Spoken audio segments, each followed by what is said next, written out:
እስከ መቼ ነው እንዲህ የሚሆነው? ዛሬም አዲስ የለቅሶ ዜና፣ ዛሬም አዲስ የሰማዕትነት ወሬ። ፓሪስ ላይ እየተካሄደ ያለው ነገር እኮ ከሰው ልጆች ሌላ በላይ ነው። ሰንበት ተማሪዎችን እኮ አየኋቸው ትናንትና በመዝሙር መድረኩን ሲያደምቁት። ንጹሃን ህፃናት ዛሬ ግን ማልቀስ እንኳን ክልክል ሆነባቸው። በእናቶቻቸው እቅፍ ውስጥ ሆነው ይንቀጠቀጣሉ። የነገው ተስፋቸው በጭካኔ እየተቀጨ ነው። እኔማ በዓይኖቼ ያየሁትን ነገር ማመን ያቃተኝ። ወደ ቤተ መቅደስ እንዳንሄድ መንገዶች ተዘግተዋል። የቤተ መቅደሱ ደጃፍ ጭር ብሏል። ከዚያም በላይ ደግሞ የአባቶቻችን የካህናቱ ደም በመቅደሱ ቂጥር ላይ ሲፈስ ማየት፣ ታቦት ሲነሳ ህዝብ መሰደድ ሲገባው ታቦት ሲሰደድ ስናይ፣ የካህናቱ ነጭ መጎናጸፊያቸው በደም ተለፎ ስናይ እንዴት ሳናዝን፣ እንዴት ልባችን አይከፋ?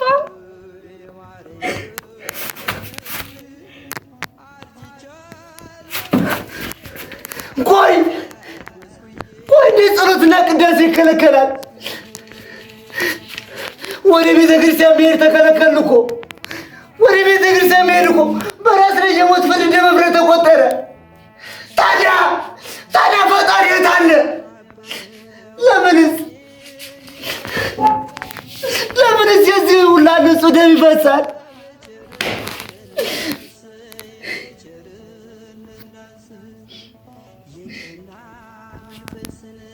ሰው እንደ በግ እየታረደ ወንድሙን እየገደለ ህዝቡ ከቤቱ ለመውጣት ሰቀቀን ሆነበት። በየዓመቱ በአርሲን እናቶች ላይ የሚፈሰው እንባ እንዴት ይከብዳል! እኔ ይሄን የማይበት አቅሙ የለኝ። ግን እኮ ስንገደል ብቻ አይደለም ጽድቃችን፣ ራስንም መከላከል ጽድቅ ነው። ስለዚህ ድምፅ ልንሆናቸው ይገባል። አዎ ልክ ናችሁ። የካህናቱ መገደል፣ የወጣትና የህፃናት እንደ በግ መታረዳቸው ተረካራጋጠረኝ።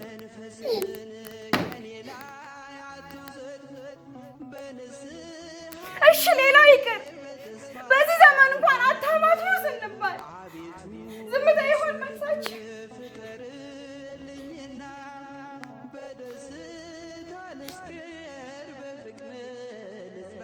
አይ ይበቃል። ዝምታችንማ መሰበር አለበት። ይበቃል።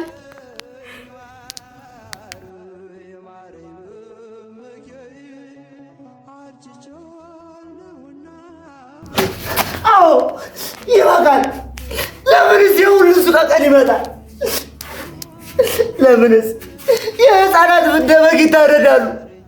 አምላክ ሆይ ለምን ፍርድ አትሰጥም? ለምን አትፈርድም?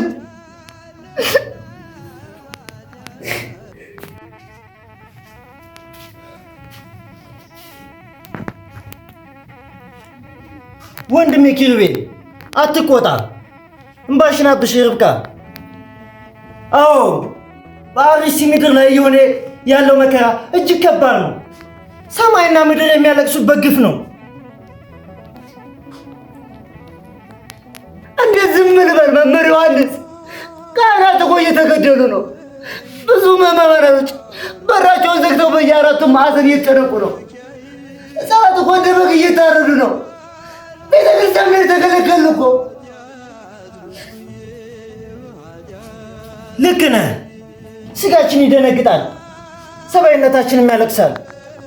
ነገር ግን የቤተ ክርስቲያን ታሪክ የሰማዕታት ታሪክ መሆኑን አትርሱ። አባቶቻችን ካህናት ዛሬም እንደቀደሙት አባቶች ስለ እውነትና ስለ በጎቻቸው ነፍሳቸውን አሳልፈው ሰጡ። እነርሱ አልሞቱም፣ የክብርን አክሊል ተቀዳጁ እንጂ።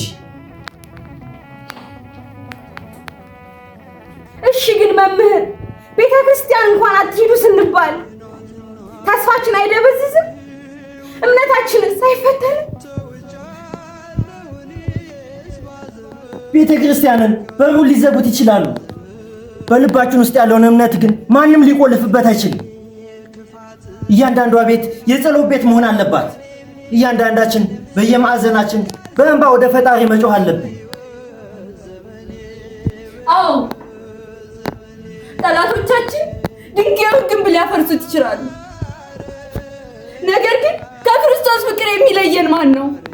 ሞት ነው ወይስ ረሃብ፣ ጭንቀት ወይ መከራ? ማን ነው የሚለየን?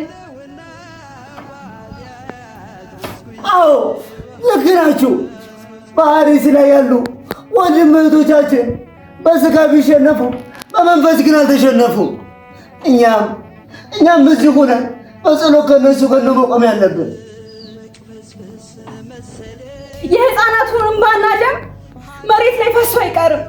የሰላም አምላክ ፍርድ ይሰጣል።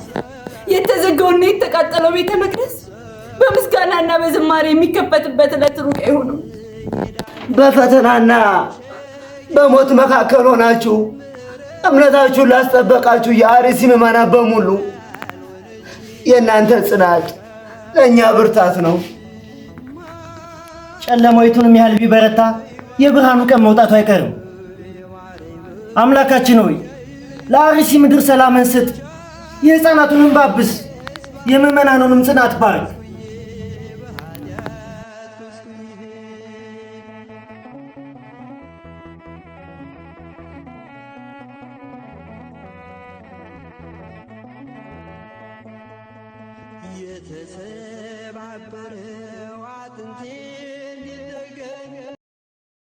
አርሲ ምድር ላይ እየደረሰ ያለው የክርስትና ፈተና፣ የካህናት መታረድ፣ የእናቶች መገደል፣ የሕፃናት መሞት ይቁም።